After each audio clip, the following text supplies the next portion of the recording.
എൻ്റെ പ്രിയപ്പെട്ട വ്യൂവേഴ്സിന് അസ്സലാമു അലൈക്കും. എല്ലാവർക്കും കുടുംബിനി എന്ന ഈ കുഞ്ഞു ചാനലിലേക്ക് സ്വാഗതം. ഇന്ന് ഞാൻ കോവയ്ക്ക വെച്ച് ഒരു ഫ്രൈ ആണ് ഉണ്ടാക്കുന്നത്. കോവയ്ക്ക ഫ്രൈ. കോവയ്ക്ക വെച്ച് ഇതിനു മുമ്പും ഒരു തോരൻ ഉണ്ടാക്കിയിട്ടുണ്ടായിരുന്നു, പിന്നെ ഒരു ജ്യൂസ് ഉണ്ടാക്കിയിട്ടുണ്ടായിരുന്നു. അത് നിങ്ങൾ കണ്ടിട്ടുണ്ടാവുമെന്ന് വിശ്വസിക്കുന്നു. ഇല്ലാത്തവരൊന്ന് കാണാം, ഞാൻ ലിങ്ക് താഴെ ഇടാം. ഇപ്പോൾ ഒരു 1/4 കിലോ കോവയ്ക്ക എടുത്തിട്ടുണ്ട്. അത് ചെറുതായിട്ട് അരിഞ്ഞിട്ട് അതിനകത്തേക്ക് 1/2 ടേബിൾ സ്പൂൺ മുളക് പൊടി ഇടുന്നുണ്ട്. 1 ടേബിൾ സ്പൂൺ കടലമാവ് ചേർക്കുന്നുണ്ട്. ഒരു പാവയ്ക്ക ഫ്രൈ തയ്യാറാക്കിയിട്ടുണ്ടായിരുന്നു ഇതിന് മുമ്പ്, പക്ഷേ അതും ഇതും തമ്മിൽ വളരെ വ്യത്യാസമുണ്ട്. അതിലില്ലാത്ത ഇൻഗ്രീഡിയൻസ് ഇതിനകത്തുണ്ട്. പിന്നെ ഉപ്പ്, പാകത്തിന് ഉപ്പ്. പിന്നെ നമ്മൾ ചേർക്കുന്നത് 1 ടേബിൾ സ്പൂൺ ചാട്ട് മസാല. നമ്മൾ മാർക്കറ്റിലൊക്കെ വാങ്ങിക്കാൻ കിട്ടുന്നതാണ്. 1 ടേബിൾ സ്പൂൺ അല്ല, 1 ടീസ്പൂണാണ് ചാട്ട് മസാല ചേർക്കുന്നത്. 1/2 ടീസ്പൂൺ നല്ല ജീരകത്തിൻ്റെ പൊടി ചേർക്കുന്നുണ്ട്. മഞ്ഞൾപ്പൊടി 1/2 ടീസ്പൂൺ.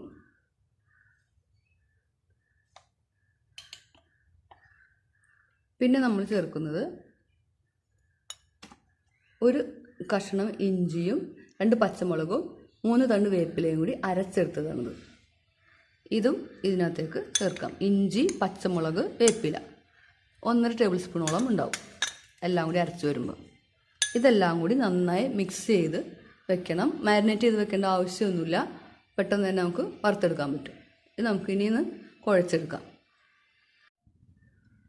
കോവയ്ക്ക നന്നായി മസാലകളെല്ലാം പുരട്ടി വെച്ചിട്ടുണ്ട്. ഇതിനുകൊണ്ട് നമുക്ക് നല്ല ചൂടായ എണ്ണയിലേക്ക് വറുത്ത് പോരാം. പിന്നെ ഉപ്പ് ചേർക്കുമ്പോൾ നമ്മൾ ചാട്ട് മസാല ചേർത്ത കാരണം ഉപ്പ് പാകത്തിന് നോക്കിയിട്ട് വേണം ചേർക്കാൻ. കാരണം ചാട്ട് മസാല എന്ന് പറയുമ്പോൾ ചെറിയ ഉപ്പ് ടേസ്റ്റുള്ള ഒരു പൊടിയാണ്. അപ്പോൾ ഉപ്പിടുമ്പോൾ അതിനനുസരിച്ച് വേണം നമ്മൾ ചേർക്കാനായിട്ട്. പിന്നെ ചാട്ട് മസാല നമ്മുടെ വീട്ടിൽ ഇല്ല എന്നുണ്ടെങ്കിൽ വാങ്ങിക്കാം, കടയിൽ നിന്ന് വാങ്ങിക്കാൻ കിട്ടിയില്ല എന്നുണ്ടെങ്കിൽ ഒരു പകുതി ചെറുനാരങ്ങ ചേർത്താലും ടേസ്റ്റ് ഉണ്ടാവും. ഇതിനും ഒരു സ്പെഷ്യൽ ടേസ്റ്റാണ് ചാട്ട് മസാലയ്ക്ക്. ഇനിയിപ്പോൾ ഇതിനൊരു ചെറിയ പുളിപ്പ് രസം കൂടി ഉള്ള കാരണം ചെറുനാരങ്ങ ചേർത്താലും മതിയാവും. ഇനി നമുക്ക് ചൂടായ എണ്ണയിലിട്ടൊന്ന് വറുത്ത് കോരാം. ചൂടായ എണ്ണയിലേക്ക് മസാല പറ്റി വെച്ച കോവയ്ക്ക വറുക്കാനായിട്ട് വെച്ചിട്ടുണ്ട്. ഇത് വറുക്കുമ്പോൾ ഓരോന്നോരോന്നായിട്ട് വേണം നമ്മൾ ഇടണമെങ്കിൽ, അല്ലെങ്കിൽ ഇങ്ങനെ പറ്റിപ്പിടിച്ചിരിക്കും. പിന്നെ നല്ല ഫ്ലെയിം ഉണ്ടാവണം, അല്ലെങ്കിൽ അതിൻ്റെ കോട്ടിംഗ് ഒക്കെ ചിലപ്പോൾ പോയെന്നിരിക്കും. അപ്പോൾ നല്ല ഫ്ലെയിമോട് കൂടി ഇത് വറുക്കാനായിട്ട് ഇടാം നല്ല ചൂടായ എണ്ണയിലേക്ക്.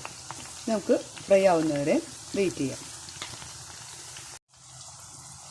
കോവയ്ക്ക ഫ്രൈ തയ്യാറായിട്ടുണ്ട്. ഇനി നമുക്കിത് കോരിയെടുക്കാം. ഈ ഒരു പരുവത്തിലാണ് നമ്മൾ കോരിയെടുക്കേണ്ടത്. വളരെ പെട്ടെന്ന് തന്നെ തയ്യാറാക്കാൻ പറ്റും. നമുക്കിനി വിളമ്പുന്ന പാത്രത്തിലേക്ക് മാറ്റാം. നമ്മുടെ കോവയ്ക്ക ഫ്രൈ തയ്യാറായിട്ടുണ്ട്. ഇനി ഇതിനകത്തേക്ക് ഒരു നുള്ള് ചാട്ട് മസാല വിതറി കൊടുക്കാം. പിന്നെ കുറച്ച് കുരുമുളക് പൊടിയും കൂടി നമുക്ക് വിതറി കൊടുത്തിട്ട് ഉപയോഗിക്കാം.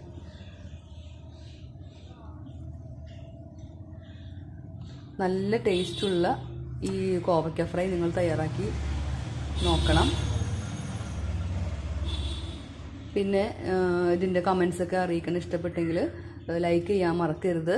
നിങ്ങളുടെ പ്രിയപ്പെട്ടവർക്കൊക്കെ ഷെയർ ചെയ്യാനും മടി കാണിക്കരുത്. പിന്നെ ഇതിനു മുമ്പ് ഞാൻ കോവയ്ക്ക വെച്ച് ജ്യൂസ്, ഞാൻ ആദ്യം പറഞ്ഞല്ലോ, ജ്യൂസ് ഉണ്ടാക്കിയിട്ടുണ്ട്. പിന്നെ കോവയ്ക്ക വെച്ച് ഒരു തോരനും ഉണ്ടാക്കിയിട്ടുണ്ട്.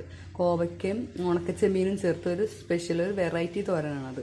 അതിൻ്റെ ലിങ്കൊക്കെ ഞാൻ ഡിസ്ക്രിപ്ഷൻ ബോക്സിൽ ഇടാം. നിങ്ങൾ കാണാതിരിക്കരുത്. കാണാത്തവരുണ്ടെങ്കിൽ കാണാം. പിന്നെ ഇതിനു മുമ്പ് ഒരു പാവയ്ക്ക ഫ്രൈയും, നല്ല ക്രിസ്പി ആയിട്ടുള്ള പാവയ്ക്ക ഫ്രൈ, കയ്പൊന്നുമില്ലാത്തതും, അതും ഇതിൻ്റെ കൂടെ ഞാൻ ഡിസ്ക്രിപ്ഷൻ ബോക്സിൽ ഇടാം. നിങ്ങൾ കാണാത്തവരുണ്ടെങ്കിൽ കാണാം, ഷെയർ ചെയ്യുകയൊക്കെ ചെയ്യാം. അപ്പോൾ ഇത് നിങ്ങൾ ഇഷ്ടപ്പെട്ടിട്ടുണ്ടെങ്കിൽ ഞാൻ നേരത്തെ പറഞ്ഞ പോലെ ലൈക്ക് ചെയ്യുക, ഷെയർ ചെയ്യുകയും ചെയ്യുക. ഇനിയും സബ്സ്ക്രൈബ് ചെയ്യാത്തവരുണ്ടെങ്കിൽ സബ്സ്ക്രൈബ് ചെയ്യുക.